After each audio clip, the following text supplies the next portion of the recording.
Hare Krishna, everyone. It's 8:32. Maybe we will give like few more minutes for everyone to join in. Um, so has His Grace Krishna, Abhishek, Prabhuji joined us already? Yes, I'm here, Haribo. Hare Krishna, Prabhuji. Thank you very much for joining us. If you don't mind, could we just maybe wait for 1 to 2 more minutes? Uh, Absolutely. yeah, so that more and more people can join us. Absolutely. Is it okay if I just pause the camera and the mic? Sure. And then after, yeah, thank you.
All right, I think good number of people have joined us now. We can get started. So first of all, I would like to thank His Grace Krishna Abhishek Das Prabhuji to join us today to give us this wonderful talk on the very, very interesting topic, art of surrender, Sharanagati. So before we start, I would just like to give a brief introduction of Prabhuji. While I was reading this introduction, I was in awe and reverence Prabhuji. Like, Prabhuji is not only spiritually, but academically also very, very accomplished. So, Dr. Krishna Abhishek Ghosh is a scholar and teacher of Hinduism and the world's religions, as well as the director of the Institute for Vaishnava Studies, which is based out of Gainesville, Florida. After completing his undergraduate in English honors from the University of Kolkata, he was awarded the Master of Studies in the Study of Religion from Mansfield College, Oxford University, and a PhD in Hinduism and the History of Religions from the University of Chicago. He was a professor of Hinduism and world religions at Grand Valley State University in Michigan and a senior editor of the Journal of Vaishnava Studies, the longest running academic journal of this research area in the Western world. So with that, Prabhuji, thank you very, very much for joining us today. So I Thank you. would like you to take over from here, and we look forward to the talk now.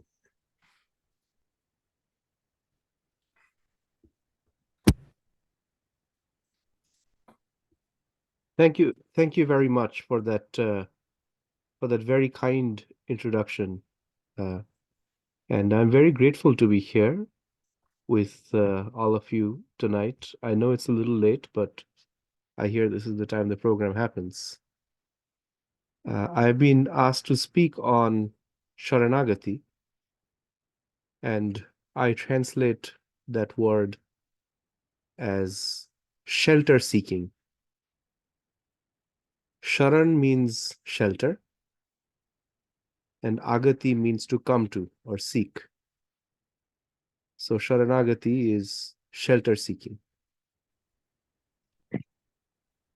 I don't see people with their cameras on. Is that usually normal, or do you get to see everyone's lotus faces?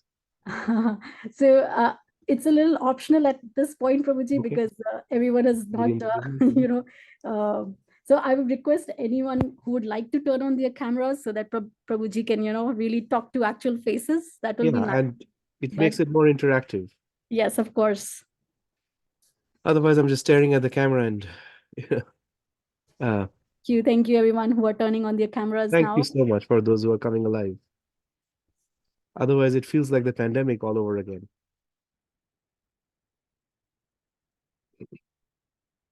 And I also wanted to thank Shilpi Prabhu for hosting this program tonight, and Shankari Prabhu for inviting me to speak. Uh, does is English all right? Do you want me to kind of break my conversation into English or any other language? English is fine. Okay, fine. If we see one of the most difficult things we experience while flying in airplanes are crying children, right? Nobody, I see parents are so apologetic when the children starts crying. Children don't know why they are crying, but there's something messes up, uh, and it's uncomfortable for everybody, right? And children don't know, like very small children don't know what's happening to them. Something changes, right? Suddenly you had, normal life, and you get into this big metal tube, and then their ears start hurting, their head starts hurting, they get into unfamiliar territory, and then they start crying. And if you see what parents do, they just hold the children very tight and keep soothing their children, right? And after some time, these children quiet down. When they're much smaller, children start crying because they're hungry, they are sleepy, they just don't know better. Babies cry, we all did. We've forgotten it, but we've all done it. And we stop crying when we feel shelter, when we feel refuge, when we feel that we are not alone,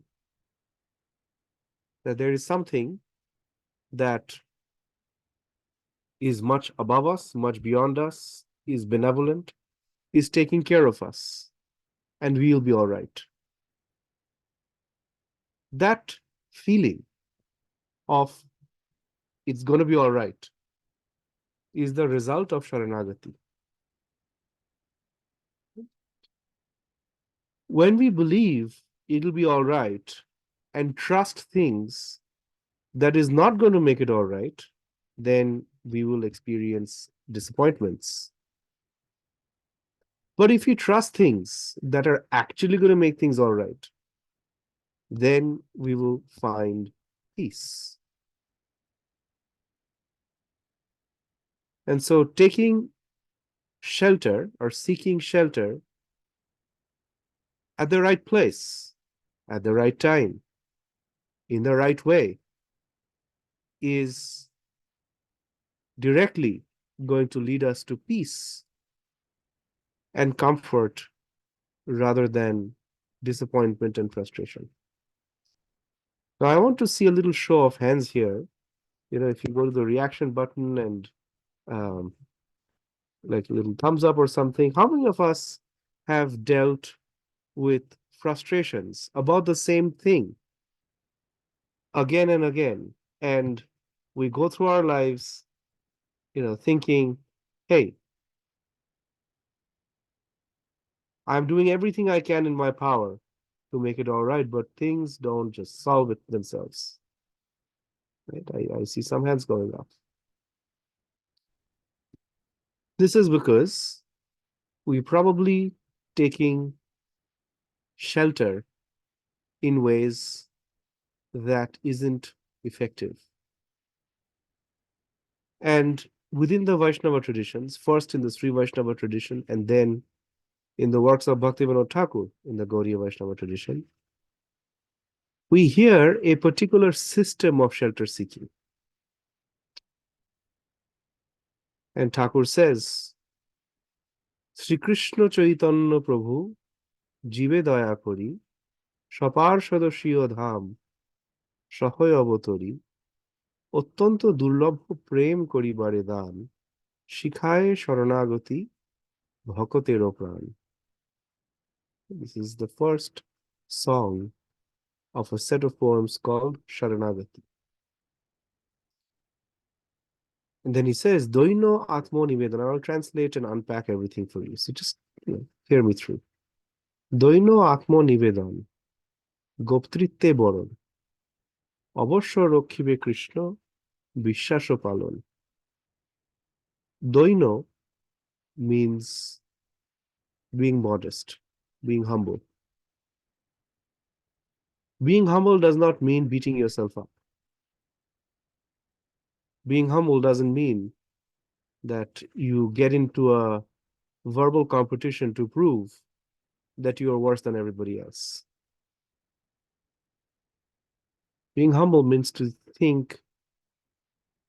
less about oneself than less of oneself. To understand that, hey, we are actually in a very big universe. The planet we live on is actually very, very small. It's a tiny speck of nothing. And we are so small even within that planet that we practically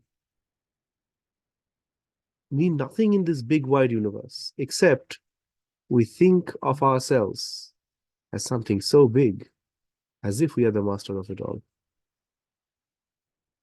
My spiritual master, His Holiness Tamal Krishna Maharaj, is to tell us a little story. Can I tell a story? Who wants a story? Okay. It's bedtime, so it's story time.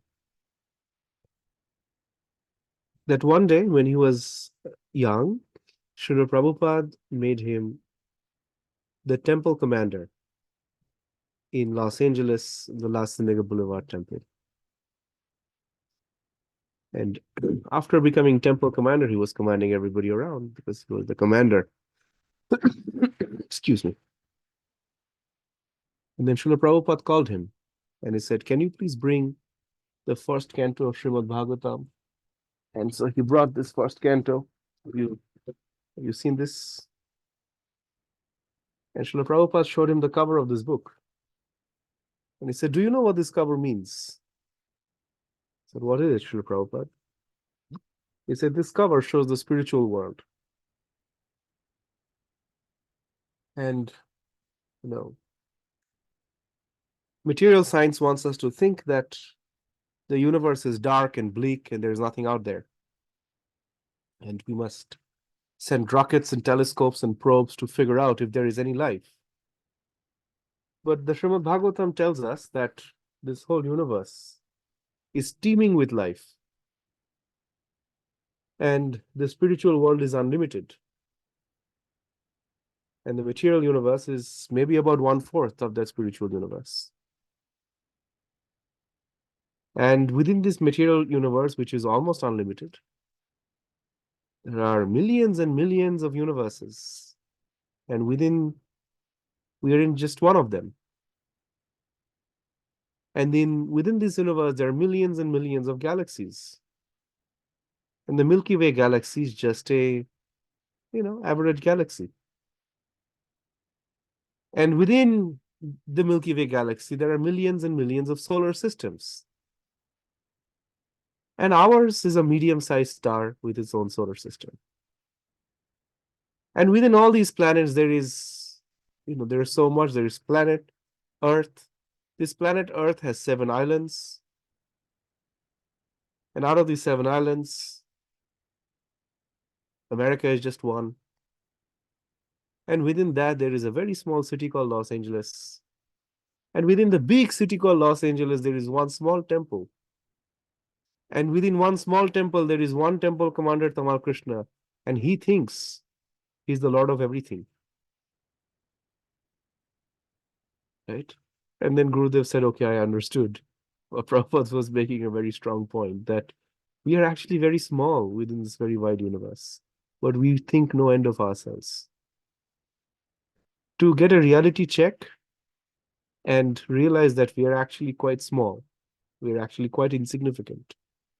And our position is that of a servant. We are here to serve.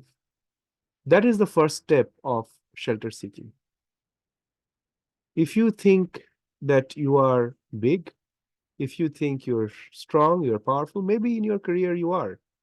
but your career is only going to last 30 years max, right? The moment we kind of take a step back and realize who we are, that's the first step in seeking shelter.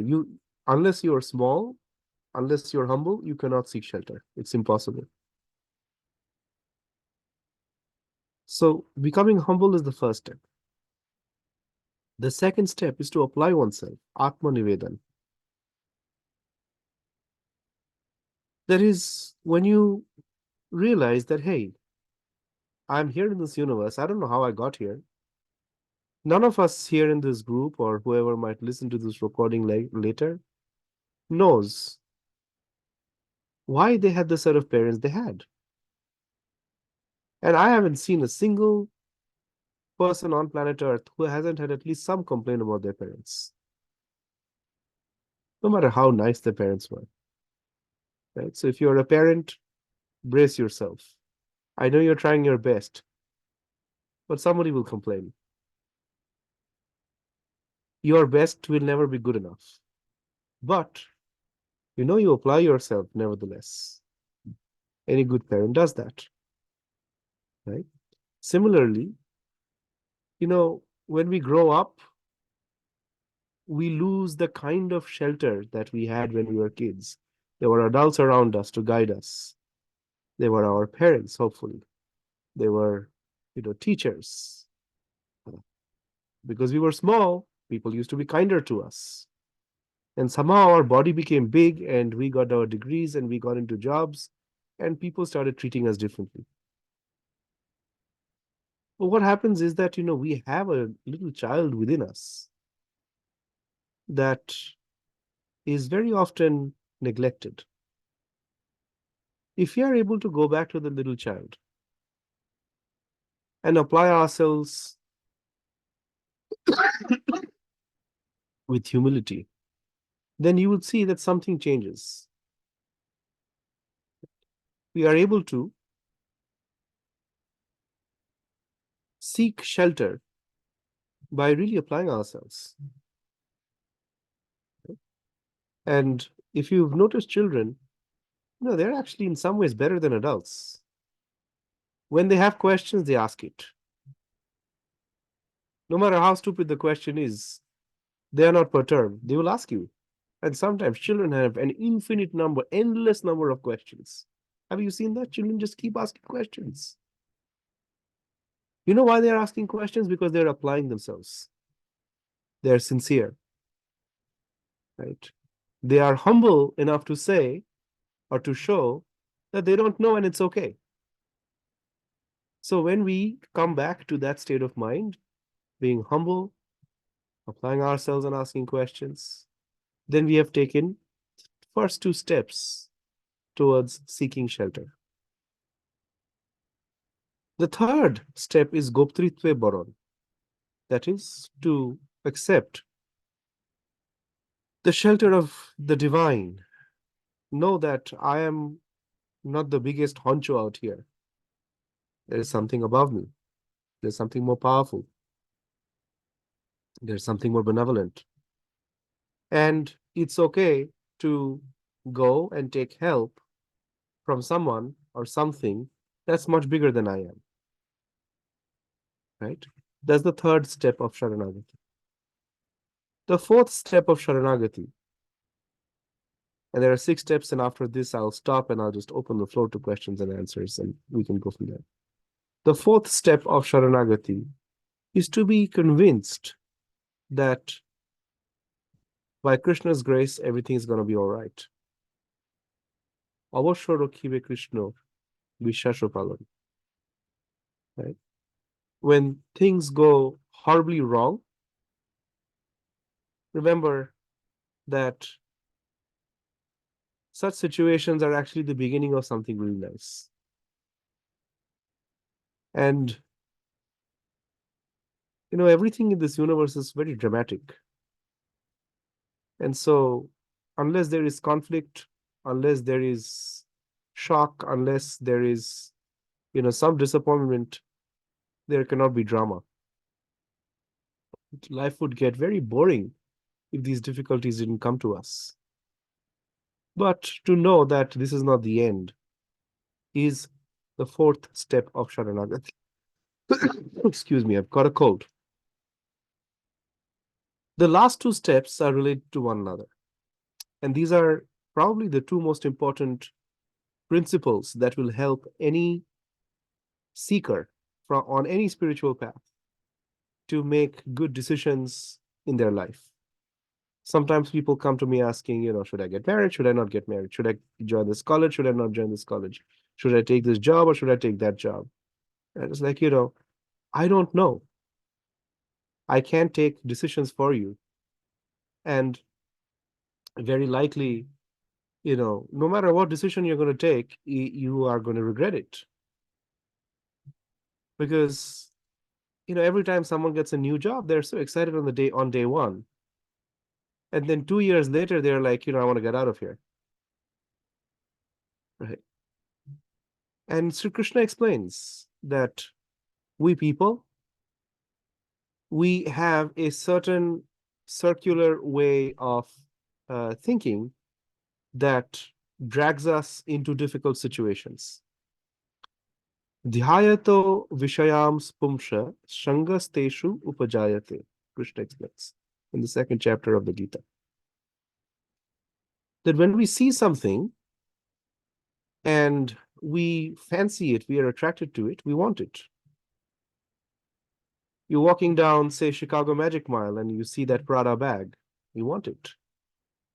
You reach out to your wallet, and it's like, oh, if you can get it, you get bored with it after some time. If you can't get it, you'll be frustrated. Right? That sanjayate kama, that desire to get something and possess it as your own, is kama. Kamat krodho abhijayate. So when you get it, you get bored. But when you don't get it, you get angry. Krodha. Krodhat bhavati sammoha. When you're angry, sooner or later, that anger persists and you get moha. Moha means, you're unable to think clearly. Moha means, fog-headed.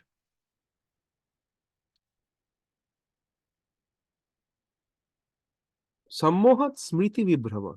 When that fog-headedness comes, then you forget who you are. Your memory goes away. Smriti vibhrama buddhi nasha. From that loss of memory comes the loss of analysis. Buddhi nasha. You don't know what you're doing. A buddhi nasha pranashyati. And from there comes destruction, a downward spiral. So, for example, excuse me, we just had Gita Jayanti, and we told the story of Mahabharata. If you think about it, nobody in the Mahabharata lived beyond their lifespan. But while they were alive, they wanted the kingdom. When they had the kingdom, they got bored. When they didn't have the kingdom, they got angry. And then they forgot who they are, and then they fought, and everybody died. And so the last two principles of Saranagati tells us to accept whatever is favorable to our bhakti and to reject whatever is unfavorable to our bhakti. Right? And then Thakur explains, Sharango Sharanagati hoibe jahar, tahar prarthana shune Srinanda Kumar. So those who are able to adopt and master this process of Sharanagati, God will listen to your prayers. And again, very often we've heard that, I prayed for this or that, and my prayers didn't come true. Or sometimes people will say, oh, my prayers came true. God fulfilled my prayers. Right? For a skeptic, it'll look like, there's only a 50-50 chance that, God is quite arbitrary. You don't know which prayer he's going to or she's going to answer. But the process of Sharanagati explains that actually, when you humble yourself, when you apply yourself, when you seek help, when you know for certain that Krishna is going to help, right? When you accept what is favorable, when you reject what is unfavorable, your prayers are going to get answered. This is the method. And so shelter seeking is actually an answer to all prayers. And I want to conclude by saying that in my life and in the life of many others that I've interacted with, I have noticed that more tears are spilt over answered prayers than unanswered ones. We pray for something. When we don't get it, we are disappointed, we are frustrated. My prayers, I was praying and Krishna didn't, or Jesus didn't give it to me. And once those prayers are answered, for some time it might feel nice. But there are so many people who said, "Oh, I got this, but I never thought that this is going to have these consequences." And I was reading in the news maybe a couple of months back that most of the people who win the Powerball go broke and have a disastrous life within months, if not years, of their winning the lottery.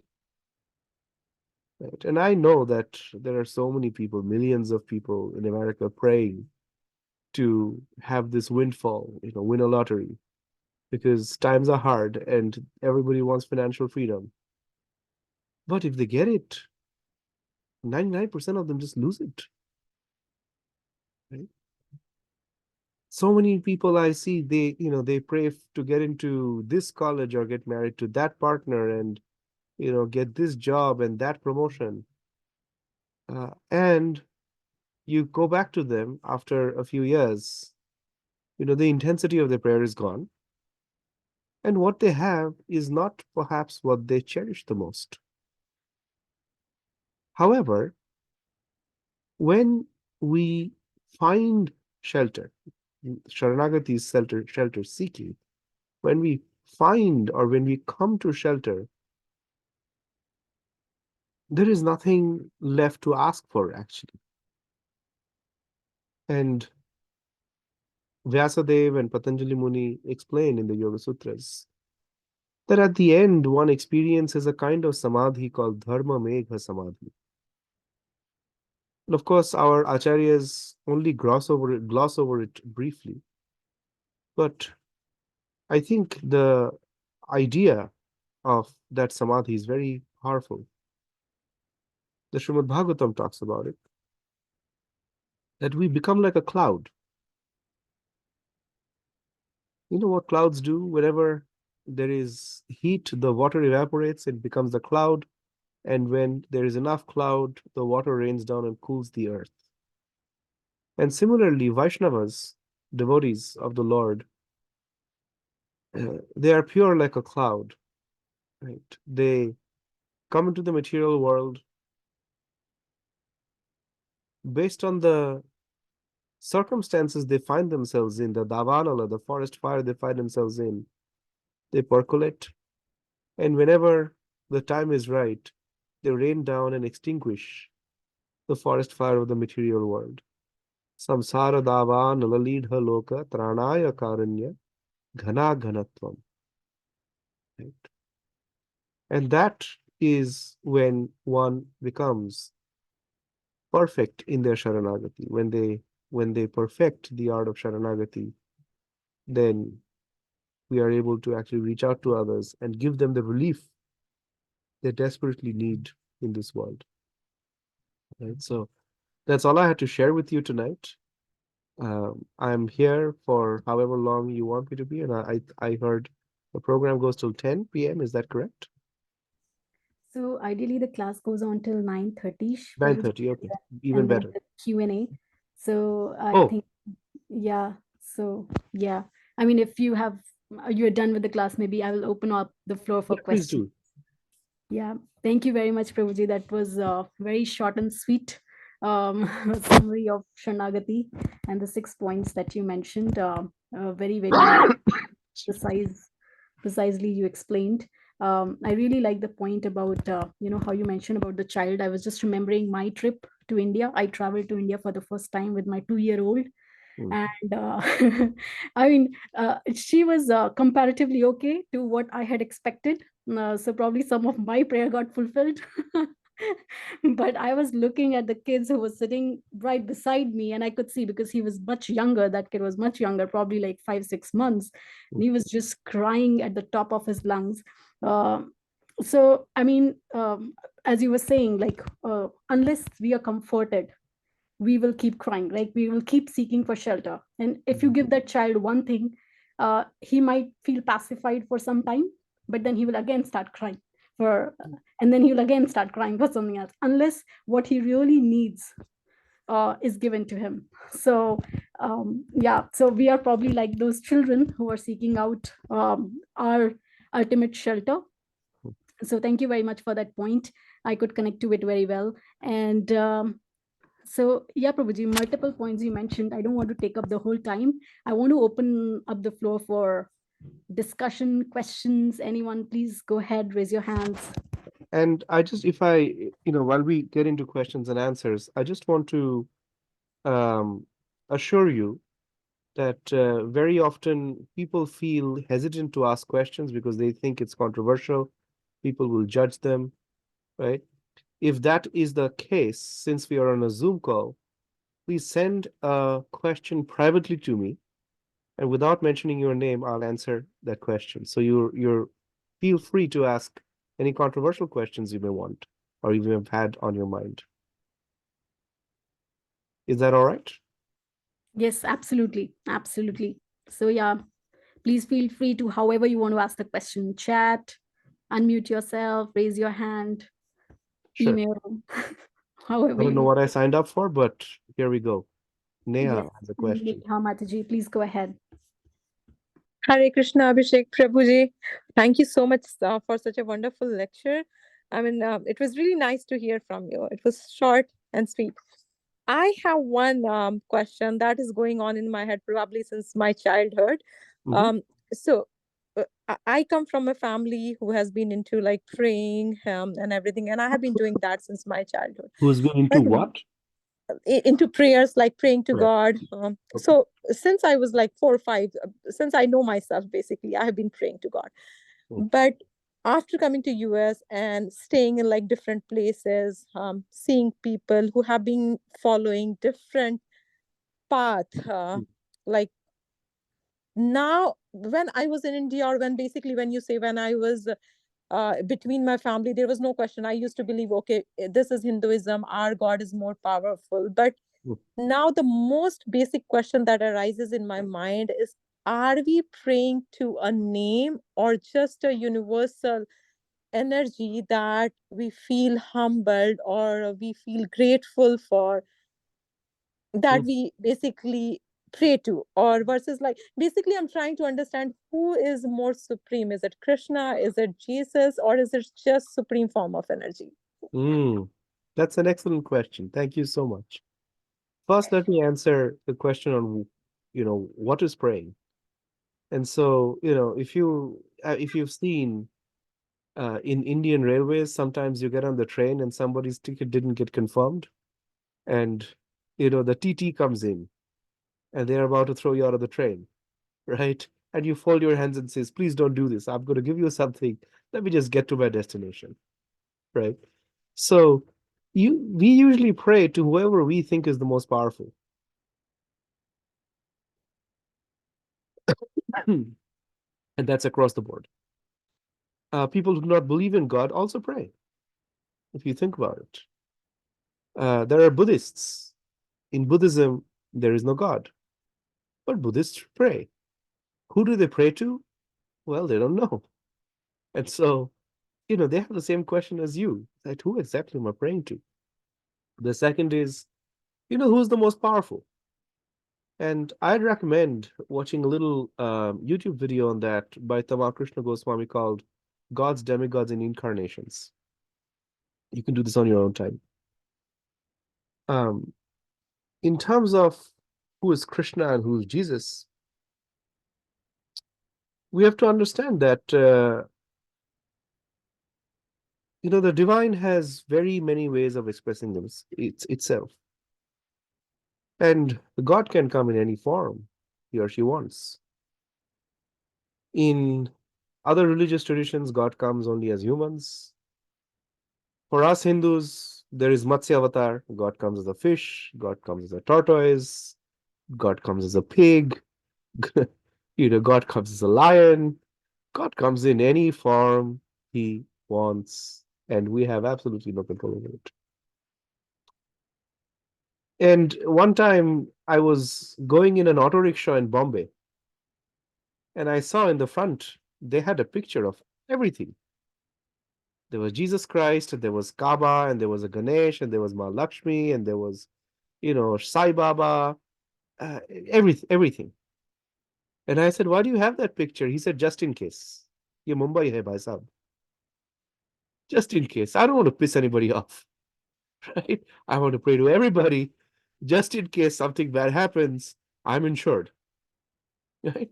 So people often pray because they are afraid. And before I answer your question, who should we pray to? I want to offer an idea on why we pray to begin with. We pray because we are afraid. We are afraid of consequences. We are afraid to face situations in life that are unpleasant. Secondly, there are 4 reasons we pray. The second reason we pray is because we have hope, or we want hope. Bhai asha. That, we want a certain outcome, and we have absolutely no control of the future, right? Then the third reason we pray is because out of a sense of duty. That, oh, I am small, there's somebody above me, I should pray. And the fourth reason we pray is out of love. That, when we really love somebody, we pray to them. When your child isn't eating, they're a year old, it's like, Baba, please khale, please eat. Don't do this to me. Right? We're praying to the child. Yeah. And so these are the reasons we pray. And who we pray to always depends on what we want. It's always an outcome-based prayer. However, real prayer, genuine prayer, is when we really know who we are and what we really want. Who we are is we are a small spark of that cosmic fire called Bhagavan.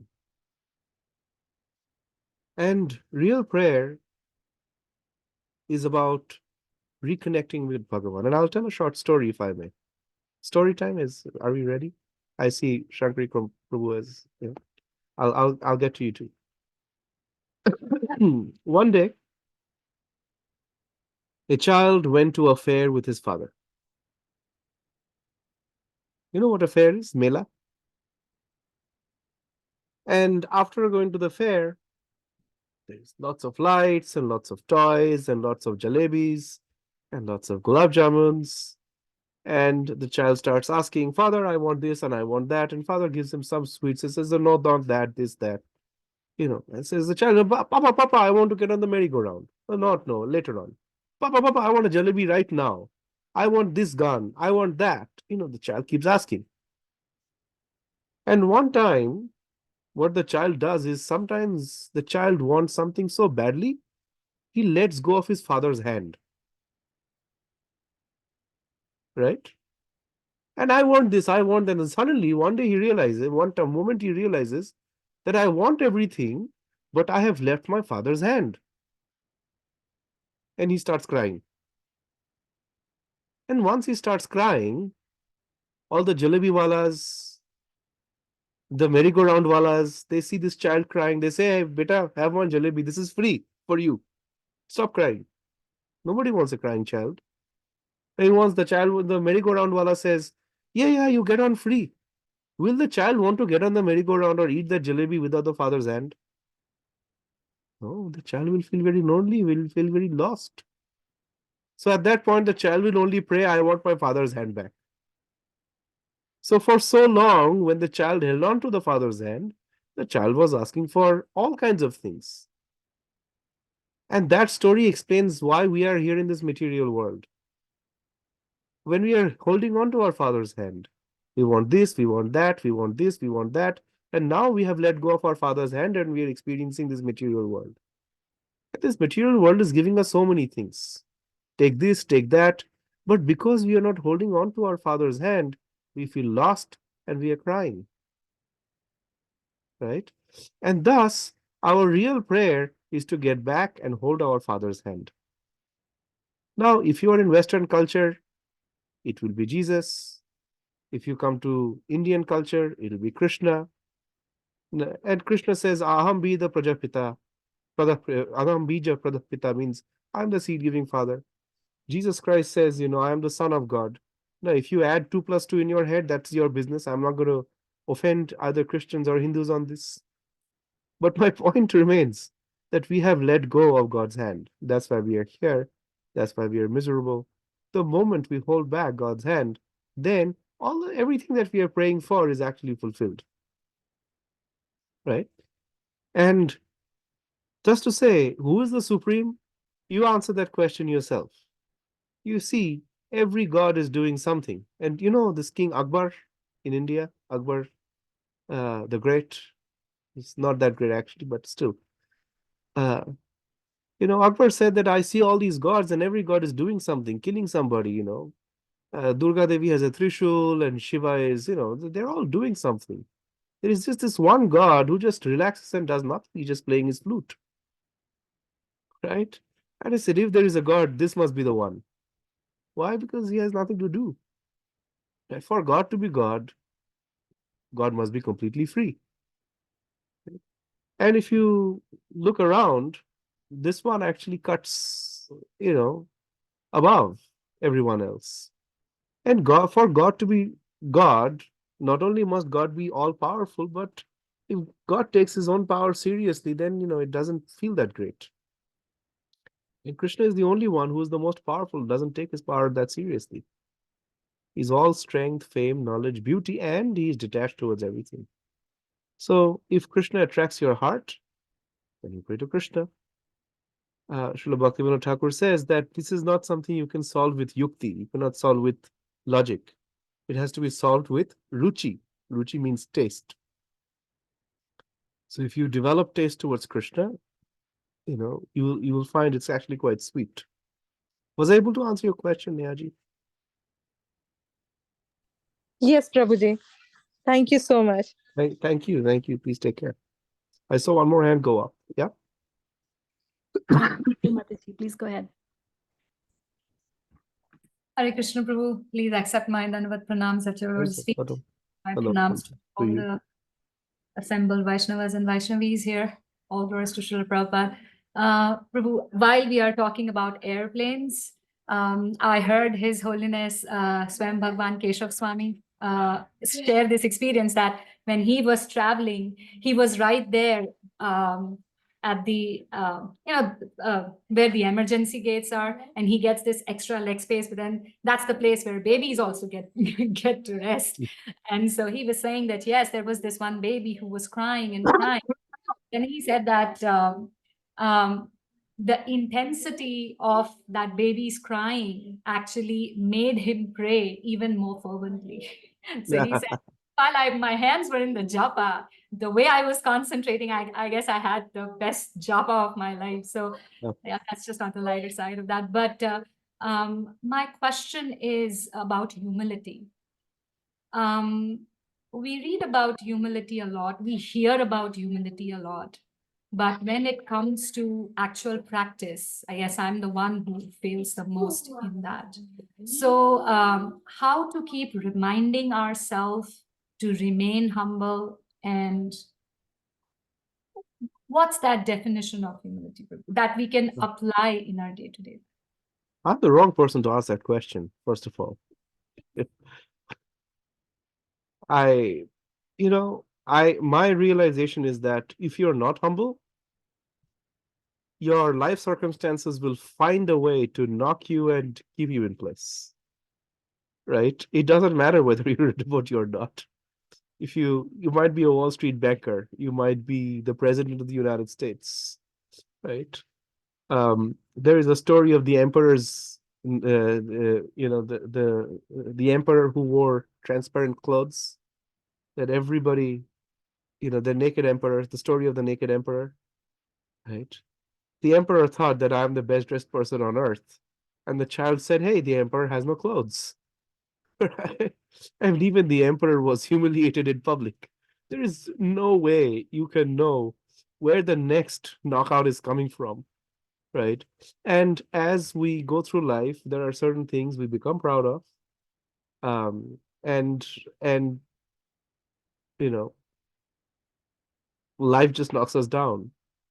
So you get the reminders. You don't have to you don't have to try. But if we keep a mindset that, hey, no matter how I feel about myself, the truth remains that it's better to keep my head low and be more sensitive to other people the best I can. And know that, I'm not entitled to anything, really. I'm not entitled to anything. And so that kind of solves the problem quite a bit. Right? And I have seen that humility actually diffuses situations. At the same time, you cannot be humble with somebody who is aggressively mischievous. Like when Hanuman went to Lanka, he wasn't humble.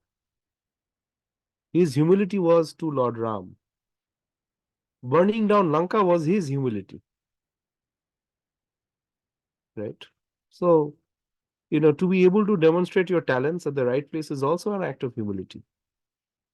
And I've realized that the most powerful act of humility is to accept gifts, accept appreciation, and accept love gracefully.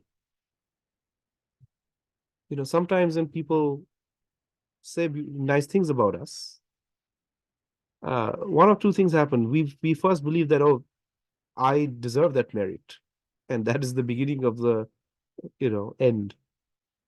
But if we believe that actually, it's Krishna is sharing his blessings through the medium of this person, and it's just nice if I keep quiet and let that person enjoy the moment of giving that appreciation, relishing that gifting, then then it's sweet, right? There is no one, like one straight jacket answer to that. But I tried my best to answer that question. Do you have an answer? Yes, Prabhu, that makes sense.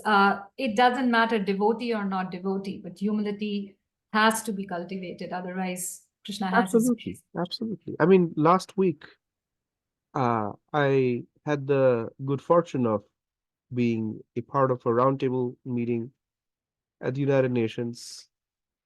I had the chance to interact with several diplomats from various countries, and I saw that, at the end of the day, the diplomatic relations between countries boils down to grace and humility between people. Okay? When Ukrainian and Russian representatives meet, they are not humble with each other. They're angry, and anger is justified. But, the moment you have patience, grace, and humility, the whole conversation just completely changes. You reach out to the humanness in the other person. Jay Prabhu has his hand up. Hare Krishna Prabhuji. Thank you for the opportunity to learn and feed my curiosity in this session. I was wondering, my analytical engineering mind is thinking if there's some sort of a playbook. You mentioned seeking shelter in moments when you're Shelter seeking. Yeah, shelter seeking when your prayers are answered, and even in the moments when they're not. Personally, I have felt it's very difficult in the moments when they're not. And maybe because of the burden of my own desires not probably getting fulfilled, and then even maybe the responsibility of fulfilling expectations of those who depend on me. And so in those moments, I feel like it's been difficult, and I'm getting frustrated, I'm getting angry, I'm not composed or seeking shelter. Is there some sort of a playbook or instruction that one should follow? Yes, there is the Saranagati of Bhaktivinoda Thakur. You can read those 36 songs, memorize them. It's very helpful. But more than that, you know, those difficult moments are actually an opportunity for us to take a inner inventory and force ourselves to accept a humble mindset, to know that we are not in control, no matter how hard we try. And think about it in this way, that, our experiences in life is the unmediated conversation we are having with God. It's just that we are not patient enough to understand the language. Every moment, actually, God is talking to us. Every single moment. Your question to me, I see, is God telling me to remind myself that, I'm not alone, because I experienced the exact same thing that you said. Right? But more than that, when we realize that, there is a lesson to be learned, and instead of being frustrated, if we are, if we take a step back and be patient with ourselves and say, hey, what is the lesson I need to learn here? And you would notice that there are circumstances that keep repeating in your life, that keep giving you the same lesson, trying to give you the same lesson. Once you get that lesson, the nature of the problems that keep recurring in your life will change. Then it's time to learn a new lesson. And this constant learning is why we are here for. This universe is a giant university, right? We are here to learn something about ourselves. We are here to learn who we are. And once we know that's when we become perfect.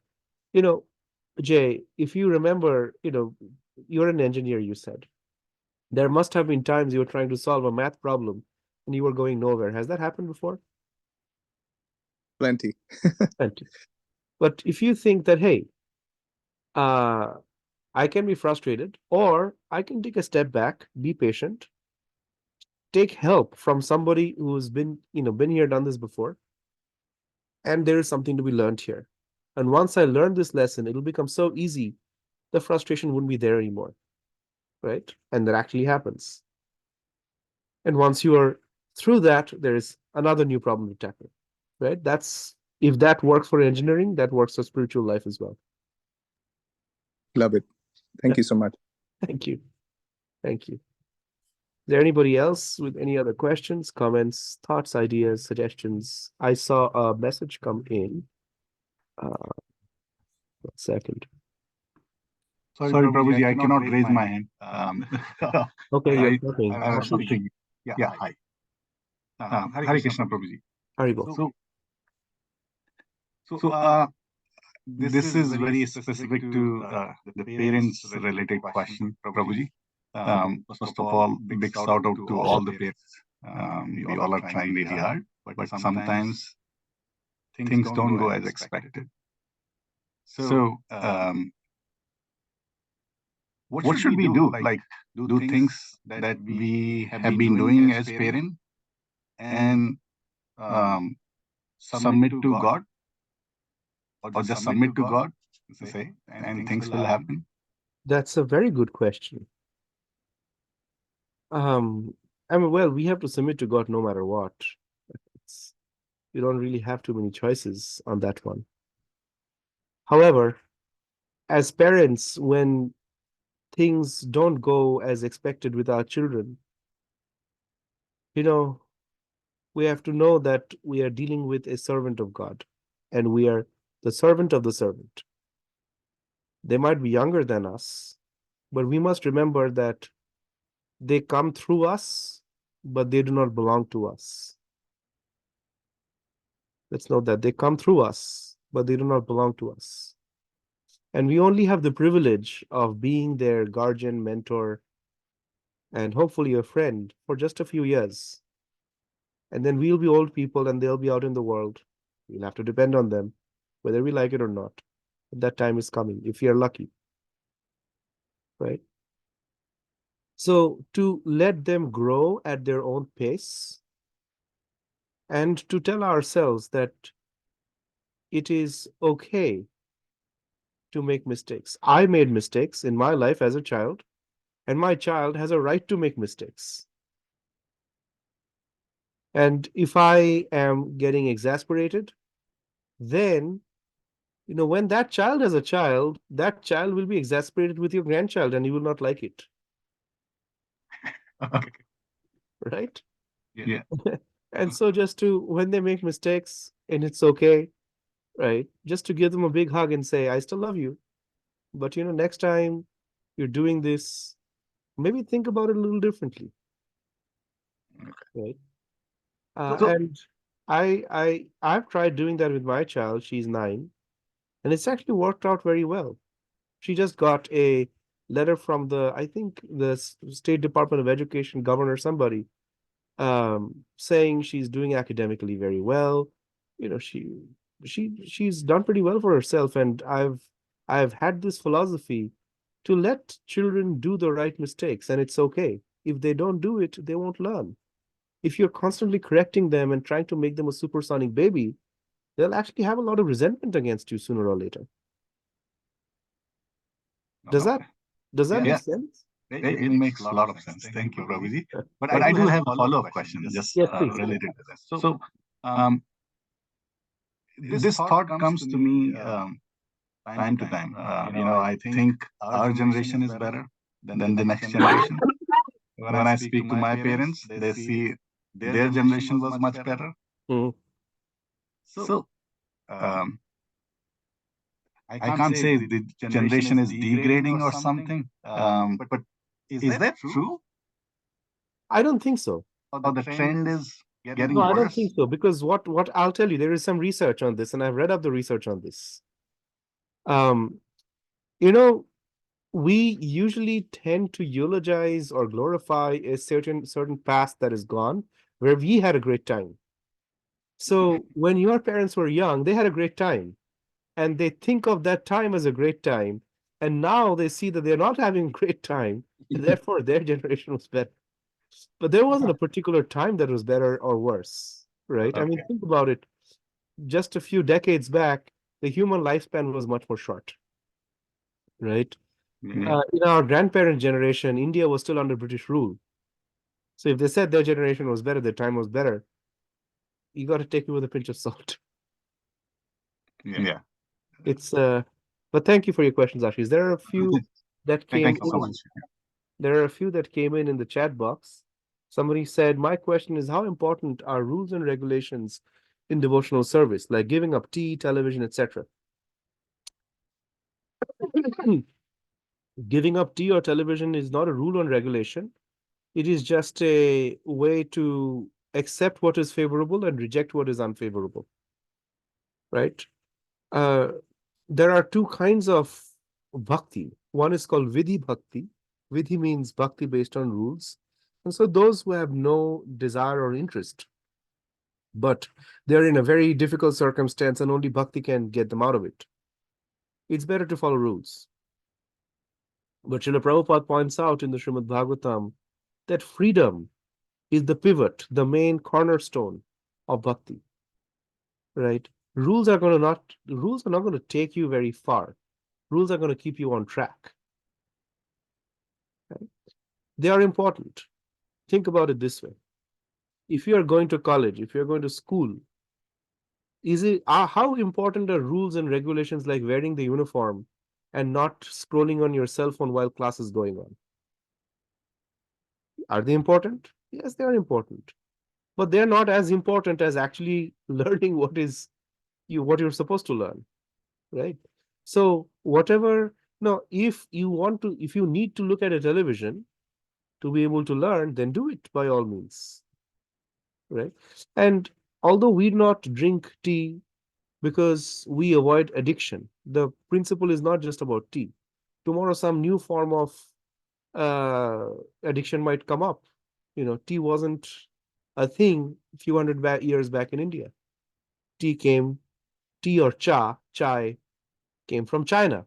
There's a link with the words as well. And it was invented by the Zen Buddhists. Why? Because they felt that when you are sitting down for meditation, it's not okay to fall asleep. So they would drink tea so that they wouldn't fall asleep while meditating. So for Zen Buddhists, tea was something they used for their spiritual practice. And then by the time, Srila Prabhupada was preaching, the British had got a whole country addicted to tea.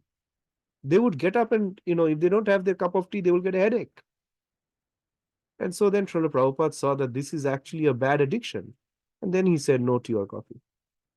But if you understand the principle, then you wouldn't be bothered by the rules. You will follow the rules. But the rules doesn't become central to devotional service.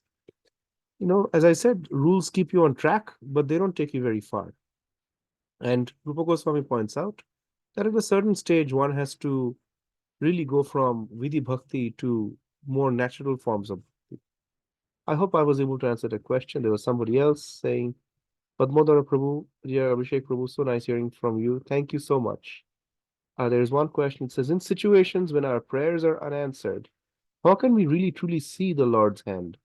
Sometimes the world seems to be completely running against us in such situations, and Saranagati seems like the hardest thing ever. That is such a powerful question. Thank you so much. When prayers are unanswered, we tend to lose faith because we are trying to have faith in a superstition. That is, if my prayers are answered, God exists. If my prayers are not answered, God doesn't exist. That kind of a mindset is very immature. A more mature way to think of it like that, Krishna, if you think it's good for everyone, then please, this is my wish, you make it happen. But if you think it's not good for me, then it's your decision. Right? When you think of it like that, then the world won't be completely against you. See, the world is against you because you think, I'll fight alone. But if you hold Krishna's hand, then the world is against you and Krishna, and you will win. This is the last verse of the Bhagavad Gita. Yatra Yogeshwara Krishna, Yatra Partha Dhanurdharaha, Tatra Vijaya Sri Bhuti, Dhruvaniti Matirmama. Wherever there is Krishna and there is his devotee, there is supposed to be Vijaya, victory, Sri, abundance, and Bhuti, power. Right? So the world is against you because you are running against the world and you're saying, Krishna, help. But if you just stop and say, Krishna, I'm with you, now we are together, let the world do whatever it wants, then the world will not be against you. And then it won't be this hard. The path of Krishna consciousness is to make your life easy, not hard. And that requires a certain adjustment of our mindset. It boils down to our mindset. Our mindset is, akele lar lenge, we will do it alone. I am the hero of my story. And when you tell yourself that, hey, I'm actually not the hero, Krishna is, I'm a sidekick, and it's okay to be that way, then things get better. I hope I was able to answer that question. Thank you. I see a hand raised up, Priyanka. Yeah, Hare Krishna Prabhuji. Prabhuji, I have a very basic question. It could be little disappointing, but yeah, like as I'm a beginner to this Krishna movement, like I just recently joined ISKCON as a devotee. So when I talk to people regarding ISKCON, about satsang, when I asked them to come to satsang and join. So, and recently I had a thing that I asked one of my friend to take to give. I was trying to give her a Bhagavad Gita, and she was like, she's an Indian, and she was like, no, like she was little hesitated, and she was like, ISKCON is trying to convert people only to Krishna bhakti. So I have felt twice or thrice this time. This I felt somewhere that people think that ISKCON tries to convert people into only into Krishna bhakti. I think you can better understand my question. So how to answer them, Prabhuji? Like that time, I feel I'm totally blank. I do not have a lot of knowledge about That's ISKCON okay. and everything. So yeah. That's okay. You know, if you don't know the answers and you're trying to answer those, then you'll go blank. So when you don't know the answers, you refer to other people who know the answers. And you tell these people that, yeah, that's a very good question. I think this person is the right person for you to answer that question. Right? So don't pick up more weight than you can handle. That's number one. Number two, we're not converting anybody. I don't think Hinduism has the idea of conversion. We just introducing Krishna to people, and you're saying that Krishna is the ultimate personality of divinity, and that is true. If you go to a village where nobody has an idea of how the world works and who's the president of America, and you're telling them, this is the president of America, you're not converting them. You're just telling them what is true. And if they are not ready for it, then, it is better to think about, instead of trying to give them what they're not looking for, it is better to give them something that Krishna teaches that is relevant for their life. So, for example, okay, I don't want the Bhagavad Gita. Fine, no problem. Have you read the Bhagavad Gita? I'm asking you. And there are so many ideas there that is relevant. Like, what kind of food are you eating? If that person is into health, Krishna has advice on health. That there are foods that are sattvic, there are foods that are rajasic, there are foods that are tamasic. Foods that are sattvic actually prolong your life. Are you eating the stuff that's going to make you live longer? That's also Krishna's teaching, right? If they are having a difficult time with their family, Krishna talks about how relationships work. If they're having trouble with money, Vyavasayatmika Buddhi Ekeha Kuru Nandana, second chapter, Krishna says how to become focused and how to become productive. So if somebody is biased against Krishna, it's fine. Give them the teachings of Krishna that is relevant for them, right? And then they will open, people are very close-minded because they've had bad experiences. If the world is filled with fake doctors and you are sick, and I tell you, at least go to a genuine doctor this time, I know one. You will say, no, it's all doctors are like that. It's natural. There are so many fake people going around talking about spirituality where they have no idea what they're talking about. Right? Naturally, people are skeptical. And so you, Priyanka, you are actually facing difficulty because people have bad experiences. But I can assure you this, that I have been a professor of world's religions. I have taught every religion. I've taught Islam, I've taught Christianity. I've hung out with, people from every tradition. Right? The teachings of Krishna are unique. So are the teachings of others. But the teachings of Krishna are unique to the extent it doesn't force you to do anything. At the end of the Bhagavad Gita, Krishna says, Arjuna, I have told you whatever I have to tell you. Now you can do whatever you want. Right? And Arjuna makes the conscious choice of following Krishna. So the people you're reaching out to, Priyanka, they should have the choice to follow Krishna. You cannot force them, right? And if they ask, and it's very normal. When I was very young, people would ask me questions and I wouldn't have the way to answer. But today I come in front of you and I say that, hey, even if you have controversial questions, put them in the chat box. I'll answer everything. Because I have given myself a good 35 years to study every Shastra very, very deeply. Right? Here's a little view of my library. Right? This goes on and on. um, I can tell you, I am convinced that I haven't come across another system that is as comprehensive when it comes to aesthetics and a joyful form of meditation the way Krishna has taught. Right? So if you're not able to answer their questions, please refer them to whoever you want. I'm happy to answer anybody's questions and I'll do it for free. Is that good for you?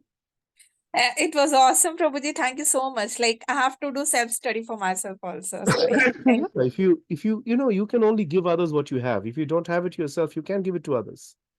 So I would say take the time to read these books, to understand it for yourself and speak within your realizations. And people may be convinced by your words, may not be convinced by your words, but they will be convinced by your example. If you are strong in your own devotional practice, you're steady, and the number of years you do this and you grow deeper and deeper into it, more importantly, you find the joy in chanting within your own heart, then you don't have to convince anybody. They will just look at you and they will know this person is legit. What they are doing, what Priyanka is doing is wonderful. I want to do what Priyanka is doing. You don't have to push it on them. They will come to you.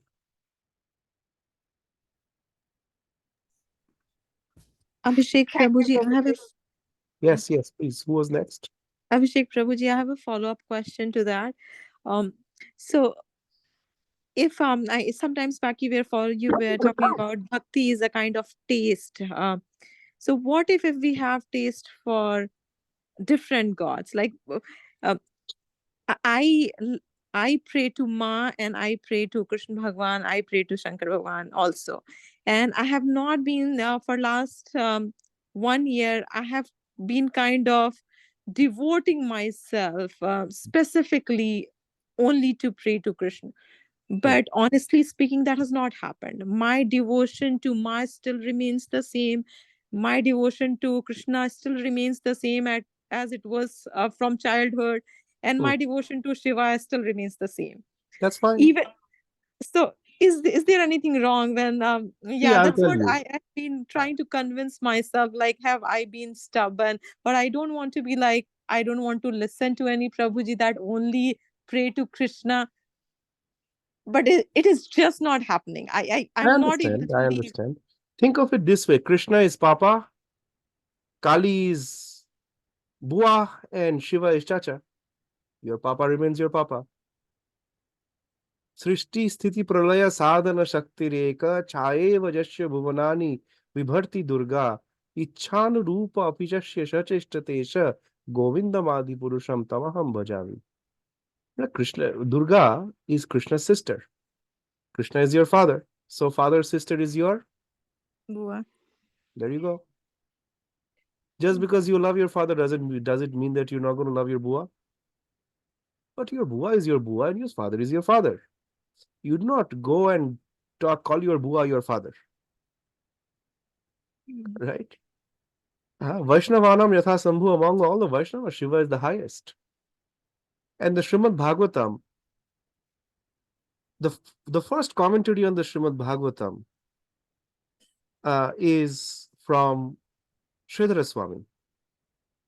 And Sridhara Swami gives a verse which says, Vagartham eva samprittau vagartham pratipatte. He takes it from Kalidasa.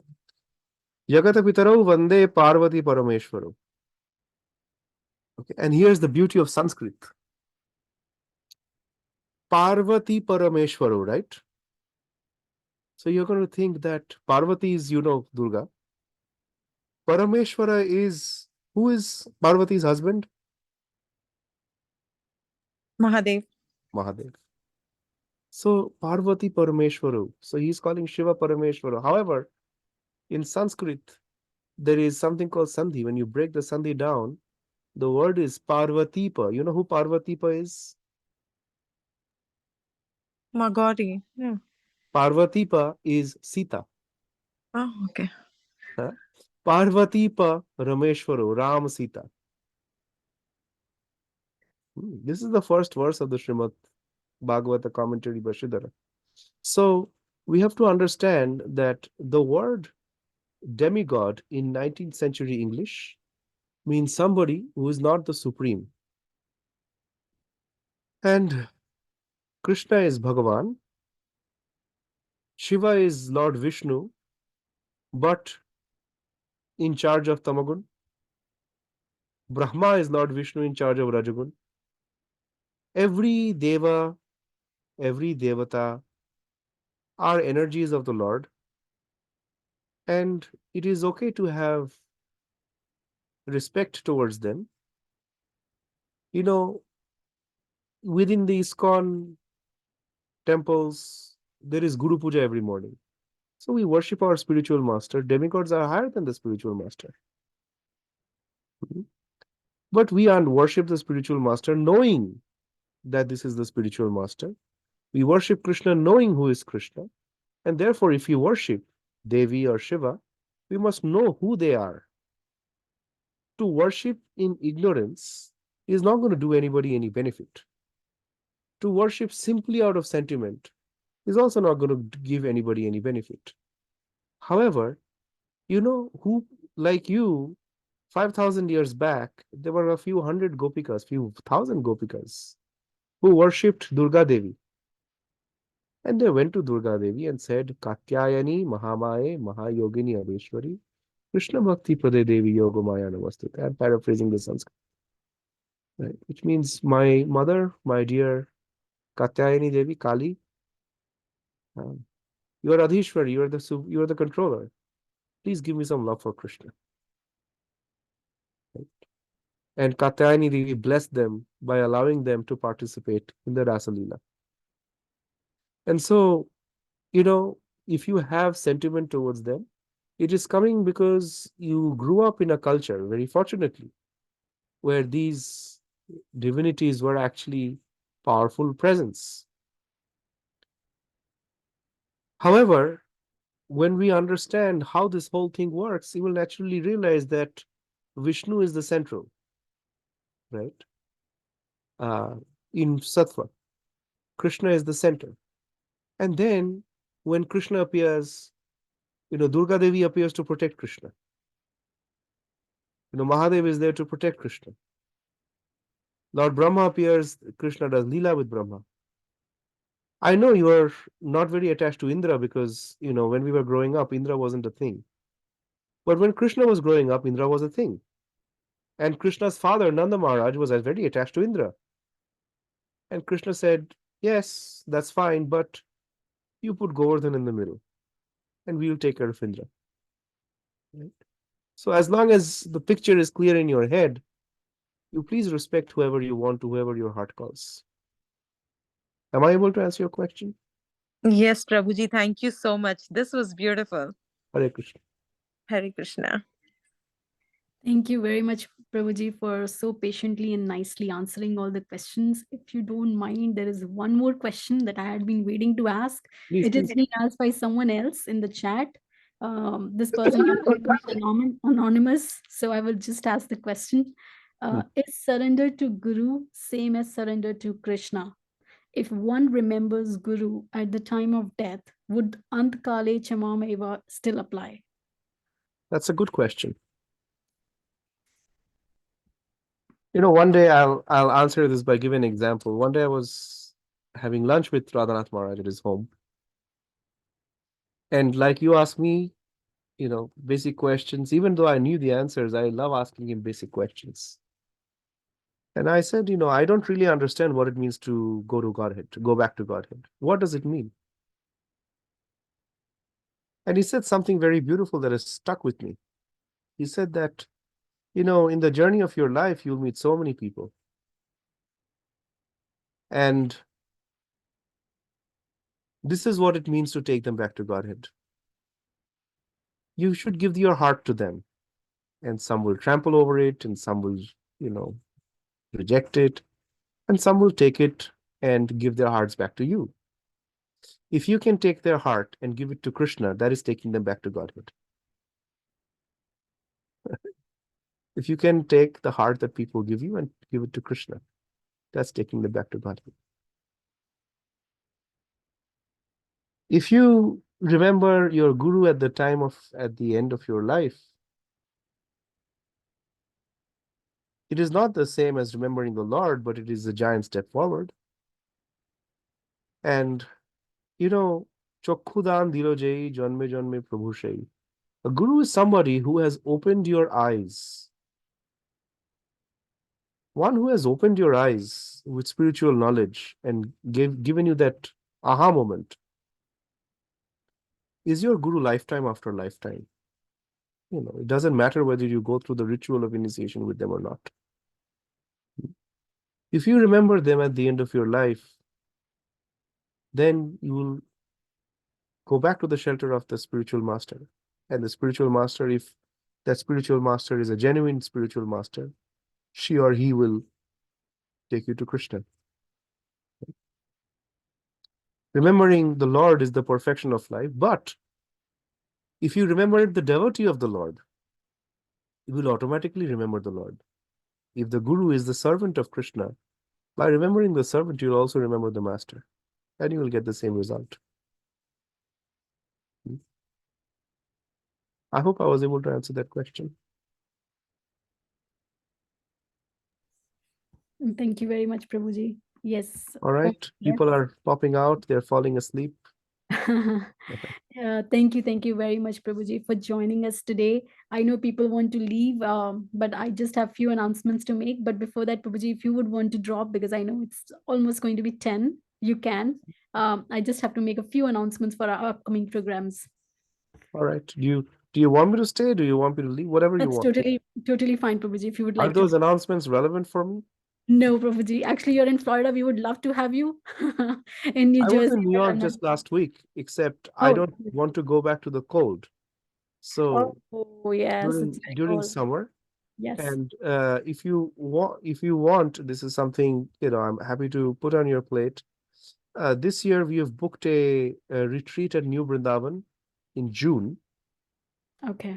And we are tentatively calling it Camp Krishna, where we have a week of applied Bhagavad Gita, right? Instead of trying to study the Bhagavad Gita, we look at the real situations we face in our lives, the real problems that we're dealing with, and then we try to apply the Gita and see what solutions we come up with, right? And so if your Sangha is interested, I'm happy to share the news at the right time. We only have 30 seats. So it's going to be limited, but let me put my email in the chat if everybody is okay, and yes, feel free to drop me a line.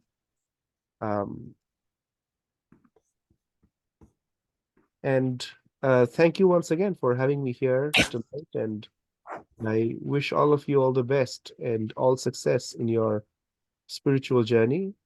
I see one hand go up, Subhadra Rani. Our time is up, but you can do a 1-minute thing. Sorry, Prabhuji. Hi, Krishna. Dhanavad Pranam. Algashila Prabhupada and Gurudev. Thank you for the wonderful class, and the examples were practical examples. I love all those examples. And the retreat, Prabhuji, how we can is email is enough to contact you? Yeah, I just put my email in the chat. So so Mataji and everyone, I will go ahead and share this email, and maybe Ram Tulsi Prabhu or someone who will be coordinating can get the details from you, Prabhuji, for the upcoming program. Yes. So one of us will contact you.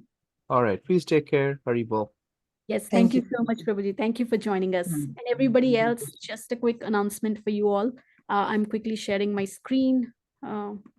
Let me know if you guys can. Oh, okay. It's not letting me share my screen.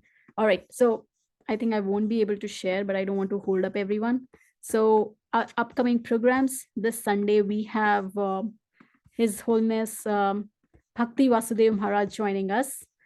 He's very, very, I mean, if you haven't heard his class, you definitely deserve to hear his class. So please do join us on this coming Sunday. He's amazing. And he will be speaking on Bhagavad Gita, chapter 15, verse 19.